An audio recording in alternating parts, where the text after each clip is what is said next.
As we begin this journey, I feel it's essential to warn you that the narrative ahead dives into heavy, complex topics.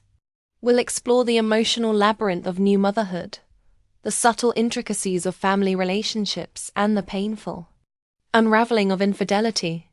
These are not easy themes to confront, and if they stir discomfort, it may be wise to stop here. In the stillness of that morning, I found myself standing alone in the kitchen, my fingers tracing the smooth, cold surface of the granite countertop. The hum of the refrigerator filled the room with an odd resonance. It was as if the silence around me amplified every sound, every thought. Maybe it was the quiet that enveloped the house, or perhaps it was the weight of everything that had led me to this point, the house, this life, and this moment where things seemed to be falling into place. For years, the idea of stability seemed like an elusive dream. It wasn't until Daniel and I carved out a life together that I began to realize what it meant to be truly at home. Those early days when we struggled in cramped apartments, counting every penny, nights spent on a fraying couch while staring at unpaid bills, have never left my memory. I was terrified in those moments, scared of the future and what it might bring, yet I never let it show. Daniel, even as a young boy, seemed to sense my fear, and, with his innocent eyes, he would crawl into my lap, wrap his arms around me, and whisper that everything would be fine. In those rare moments, somehow, it always was. Daniel's father left us before he even turned one. There was no dramatic exit, no big confrontation. He simply faded out of our lives, leaving behind no trace, no memory. And for a long time, I wondered if Daniel would feel the absence. But he never did. He was nothing like the man who left him. There was no coldness in his heart, no instinct to run. He stayed. We stayed. Back then, our world was small. Secrets didn't last long in our tiny space. Everything was shared, whether we wanted it to be or not. And so, we spoke about everything. Daniel, in his own way, shared the things children usually keep to themselves. And I, though sometimes uncomfortable, responded without hesitation. We leaned on each other, and, as he grew, I was astonished by how big he became. Yet, no matter how much time passed, it never felt like I was losing him. Even as his friends began to get into trouble, Daniel chose to stay home with me. We spent hours together, laughing over terrible jokes, ones so bad they somehow made me laugh anyway. His presence, so constant and comforting, became a source of warmth I cherished. Perhaps it was this comfort that led me to immerse myself in fitness. At first, it was about strength, about feeling capable of facing whatever life threw at me. Running each morning, lifting weights, and pushing myself physically was my way of reclaiming something that had been lost along the way. And it worked.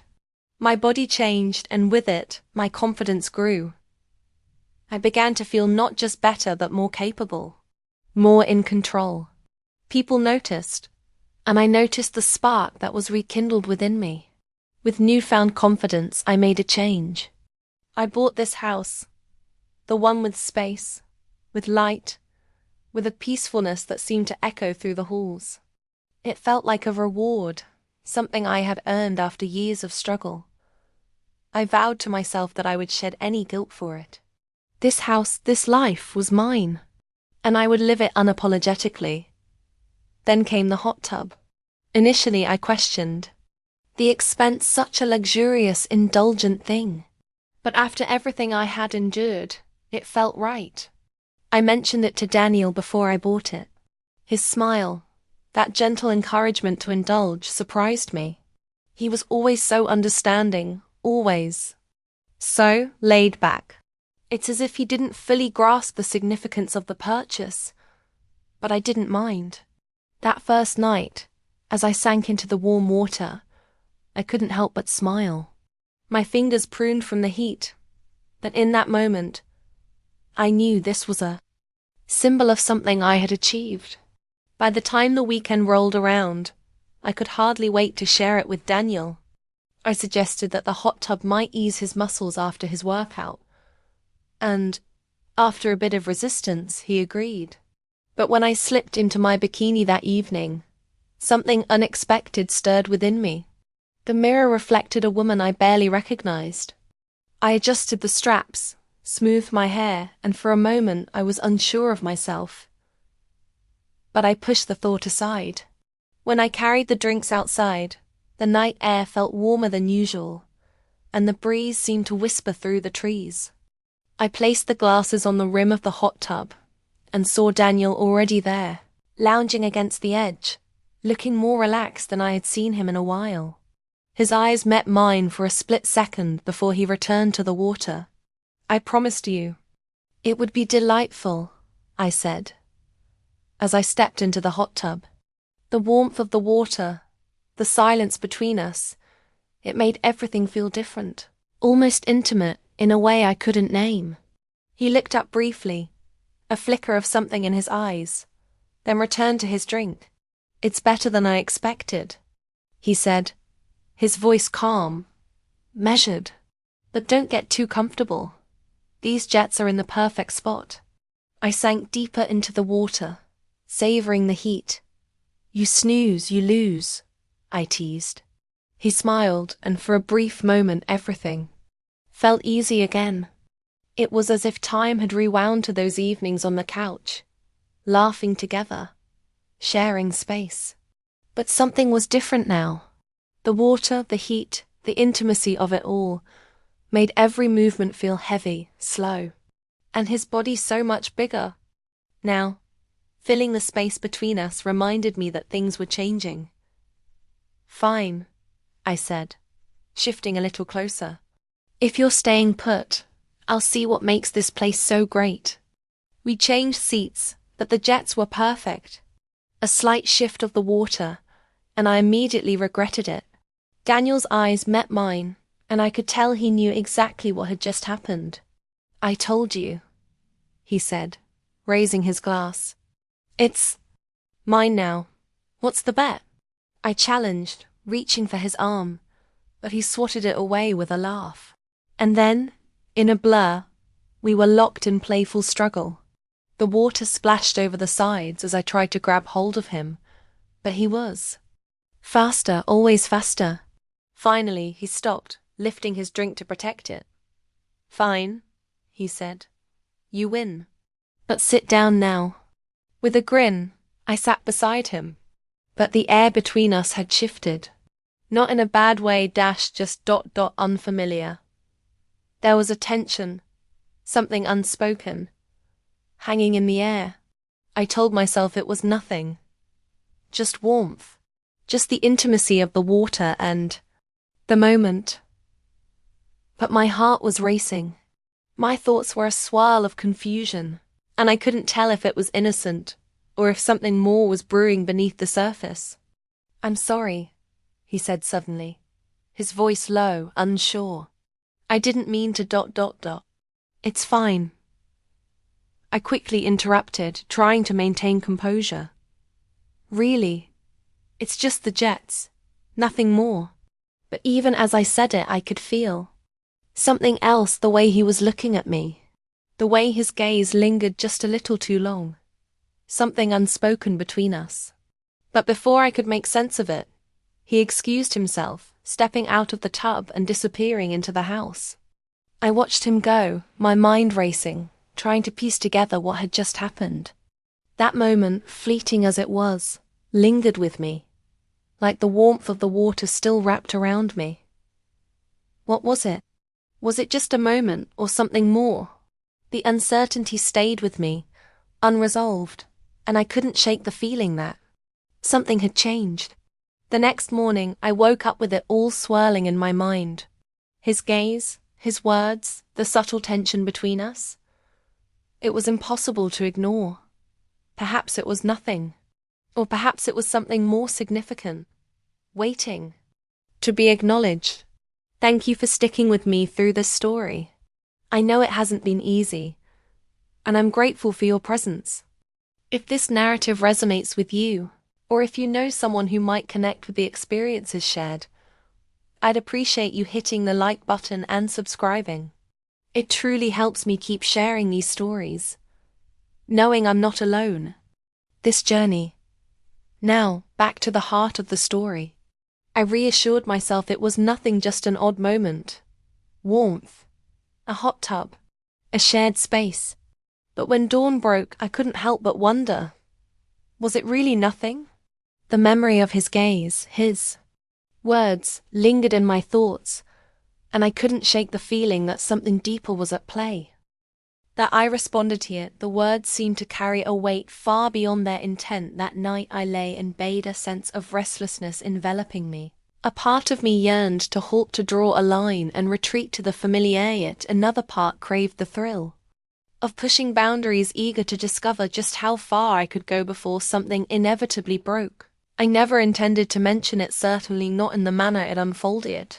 After all that had transpired, the playful jabs, the sound of moments, lingering glances, I found it impossible to overlook. And he felt the same way. Commenced in the heart of the home as I rinsed the dishes. I remained clad in my tank top and shorts, remnants of my morning workout still clinging to me as Daniel approached. From behind, his hand grazed my lower back while he reached for a glass, and I couldn't help but feel it, just the right amount of pressure to reveal that it was no mere accident. I paused for a fleeting moment, warmth flooding my cheeks, yet I remained. "Where I waist X'd, your headlights are on," he said, nodding at my chest with a smirk. "Ah, you observer, did you?" I retorted, striving to maintain a calm tone. It's somewhat challenging to avoid that. It was at that moment that everything changed. He paused, as if searching for the perfect words, then inquired casually, though it was clear he was unsure of the boundaries of what he could express, what aspects were acceptable and which ones fell short. The atmosphere seemed to drain away, leaving an unsettling silence in its wake. He sought permission, probing the depths, and I could no longer feign that this was merely a figment of my imagination. In the end, I declared, "Words hold no significance. Feel free to express anything that comes to mind. Hold anything. Overstep its bounds, we'll simply label it a poor attempt at humor." And carry one appeared to be a mix of relief and anxiety. I sensed the whirlwind of thoughts in his mind, so I decided to press a bit further. "What is the significance of touch?" I inquired. "What is acceptable in that regard?" He hesitated, his throat constricting as he swallowed. "I'm uncertain." "I'm okay with hands," I replied, meeting his gaze, "but we should agree no crossing lines. If something starts to feel wrong, with stop, no jokes. No pretending." He let out a quick, nervous laugh, yet he nodded in agreement. "Agreed."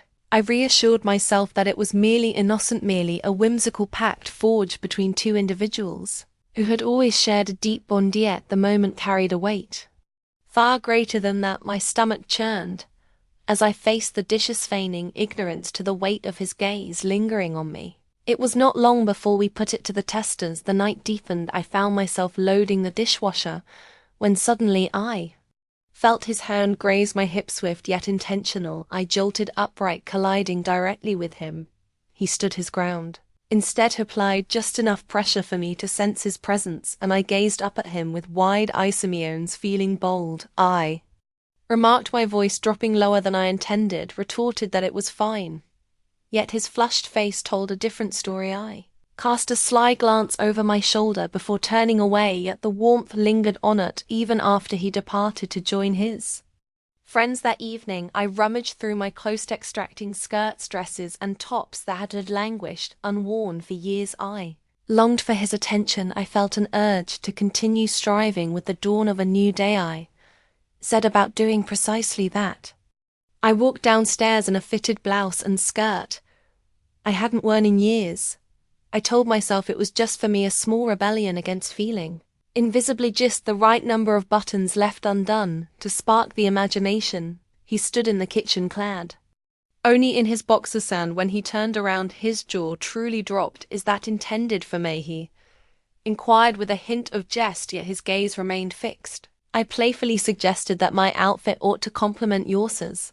I moved in closer. He smiled.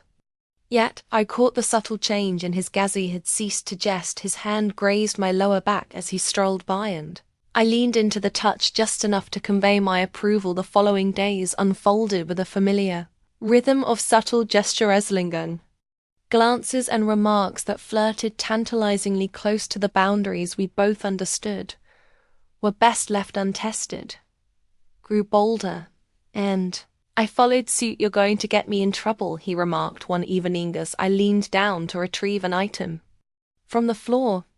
"Perhaps I wished to," I retreated, straightening my posture, and turning to confront him. "You look nice," he said awkwardly. Laughed it off, though the compliment lingered longer than it should, as the week drew to a close. I had evolved beyond mere comments or unintentional brushes of skin. It was embraces that lingered too long, a gentle collision in the corridors where ample room existed. His hands brushed against my hips as he reached around me to retrieve something, and each time it occurred, I experienced that familiar thriller rush of heat and curiosity that ignited my desire for more.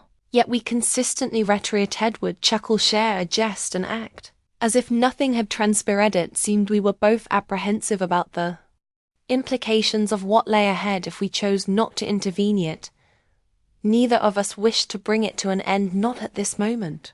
"I don't know what's happening," he admitted one night as we lounged on the couch, feigning interest in the television flickering. "The fool you see," echoed the sentiment. "Me neither, yet it brings a sense of pleasure." "Indeed," remarked, his gaze fixed on the screen, yet his mind seemed to drift elsewhere. "Indeed it does." We departed with an understanding of no commitments and no conclusions, an unvoiced pact, a silent understanding to persist, to continue the playful banterol in the pursuit of discovering the destination it might unveil. Despite my resolve to maintain a light-hearted spirit, I found myself pondering the duration of our restraint. It caught me off guard that evening. It unfolded unexpectedly.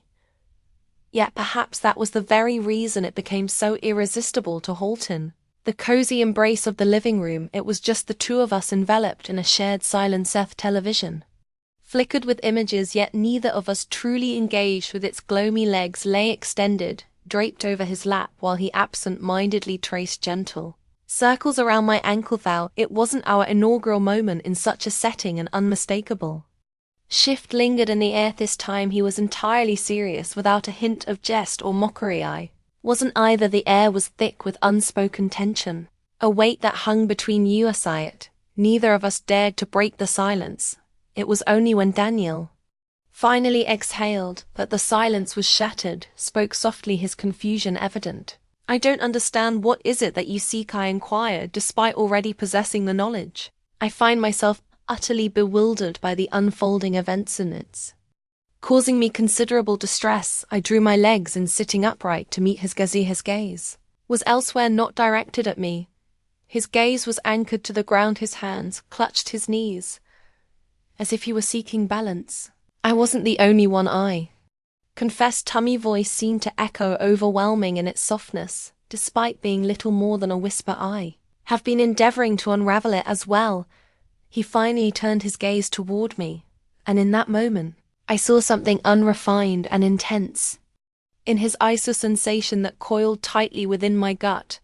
"Am I alone in this, or do others feel the same?" I inquired. "I assure you this is not a figment of my imagination." "No," I said, "you are not."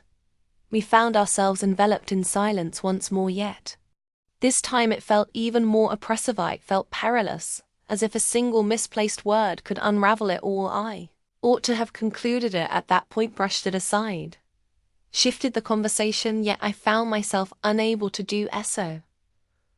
I had no desire to. "I feel as though I'm losing my mind," he said, running a hand through his hair. "I find myself thinking too much about us, about this strange space we've wandered into. I don't know what it means, and that frightens me." My breath hitched, rendering me momentarily speechless. Yet when I finally found my voice, the words tumbled out before I could rein them. Eni reiterated, "You're not the only one. My experience has mirrored that." Senementha's eyes grew wide, as if the words had caught him completely off guard. To my surprise, I found myself uttering the words aloud, and once they escaped my lips, there was no way to retract them. "I don't know what to do with either. Said his voice had grown softer now. It's playing tricks on my mind. Half the time I find myself yearning to escape the confines of this room, desperate to silence the thoughts of you, and, in the other half, I am ensnared by your memory. His voice faded, yet I understood his meaning perfectly. My skin felt aflame, and my heart raced with such intensity that I was convinced he could hear its frantic rhythm. I ought to have said something to put an end to it, to acknowledge that we couldn't continue down this path, yet I remained silent. It frightens me as well, replied, yet it also gripped me as I hesitated, reluctant to complete the thought. Yet I knew I couldn't deceive him or myself. I confessed that it makes me feel truly alive. The silence enveloped us, and for a fleeting moment neither of us uttered a sound. Daniel reclined, allowing his head to rest against the cush mother of divine grace. He ran his hands down his face, then turned his gaze back to Muhat. On earth are we doing? I'm not quite sure, I admitted truthfully, yet I have no desire to. Half gazed at me, as if he were on a quest for something. Perhaps permission, or a hint of reassurance, that he wasn't losing his mind, but all I could offer him was the unvarnished truth. We can't pretend to dance around this forever. If something ever feels too close to the edge, we'll stop and say so. No. Gammas, no confusion. He nodded, yet the turmoil in his eyes was unmistakable, and if I were to be truthful, I felt it as well. Uncertainty loomed over how much longer we could maintain the facade of mere teasing, yet for the moment this was what I craved. I craved the way his gaze met mine, the way he stirred emotions within me. I should go to bed, he said suddenly, standing up and running a hand through his hair. Indeed, I spoke, yet neither of us made a move. He hesitated for a fleeting moment, as if anticipating my intervention. Yet I remained silent. When he finally turned and walked away, I was left in solitude, grappling with my thoughts, questioning whether what we had was already beyond repair. Night passed in restless wakefulness. I tossed and turned, replaying the conversation repeatedly until its edges began to blur into a haze of uncertainty. A sense of relief washed over me, as if a great weight had been lifted now that all was laid bare. Yet another part of me felt burdened more than ever before. I had traversed a boundary, albeit one constructed solely in my mind, and I found myself at a loss for how to return to the other side. The following morning, I discovered Daniel in the kitchen. He stood at the counter, already dressed, cradling a cup of coffee in his hands, glanced up as I entered, and for a fleeting moment silence enveloped us, yet there was an absence of tension, a stark contrast to the night prior silence. Prevails morning, he said, his voice softer than usual. Good morning. I reached for a mug, carefully filling it while striving to maintain a steady hand. Sensed his gaze upon me, causing my heart to race, yet this time I maintained my composure. At this time it shall not be so. He began to speak about last night, but I interrupted him. It is essential that we have a conversation. I turned to face him, setting my cup down. Yet we must also embrace honesty with ourselves. Nodded, yet there was a flicker of anxiety in his expression, as if he were uncertain about what words might escape my lips. To be honest, I found myself uncertain as well, yet deep down I understood that we could no longer maintain the facade that nothing was unfolding. It was evident, beyond doubt. I cannot bear the thought of losing you, I declared, regardless of the circumstances. You won't, he said quickly, stepping closer. I truly swear, yet we cannot continue down this path, whatever it may be. My voice trembled, yet I persevered. It's affecting us both, and I refuse to allow it to reach a stage from which we cannot return. What shall we do next? He inquired, his voice trembling, slightly stirring a pang of sorrow within me. We establish limits, genuine ones without a doubt, I swallowed, hard compelling myself to maintain eye contact. Cease all contact, cease the playful jests. If either of us begins to sense that we are approaching a boundary, we'll speak up. Very well, no dismissing it. He nodded slowly, at the hesitation in his eyes was unmistakable. He was reluctant to release whatever it was that bound us together, yet a part of me felt the same way. Yet I was aware that it was necessary for us to proceed and pursue. I extended my hand, enveloping his with a tender squeeze. I Want you to understand that this is unrelated to my feelings for your presence ignites a spark. Within me noted that moment will forever remain etched in my memory. This cannot be the path through which I rediscover that sensation once more. I must uncover what eludes me beyond the confines of this home, beyond our confines. His shoulders eased ever so slightly at long last. After days of absence I beheld the boy I had nurtured, the individual who placed their trust in me, rested against me and gazed up at Menot, the man who had been gazing at me as if I were a stranger. I understand, he said, squeezing my hand in return. My sentiments aligned perfectly with yours. I found myself at a loss for words. We will be all right, I declared, and I truly believed it. However, it is essential that we ensure it remains in that state.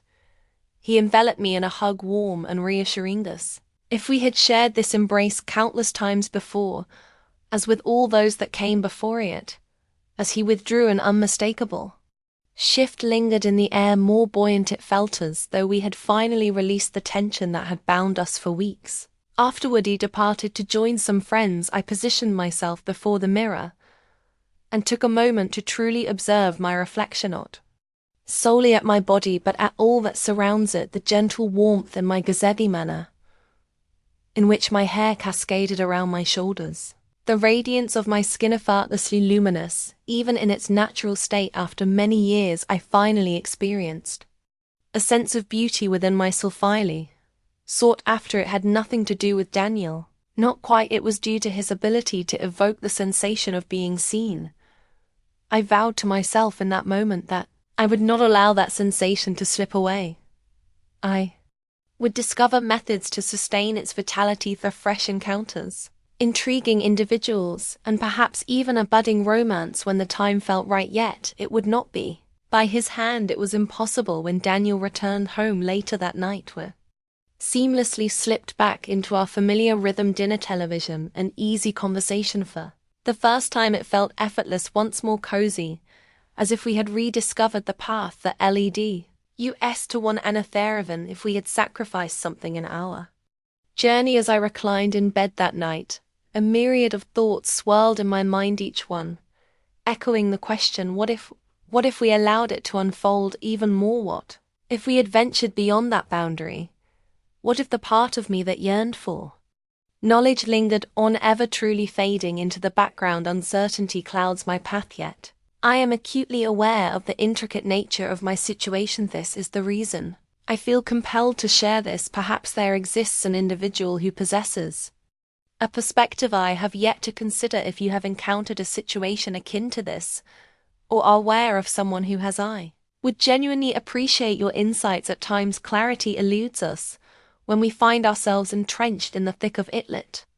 This serves as a poignant reminder: loneliness has a way of leading you to unexpected destinations. Caution before you tread upon a boundary from which there is no return.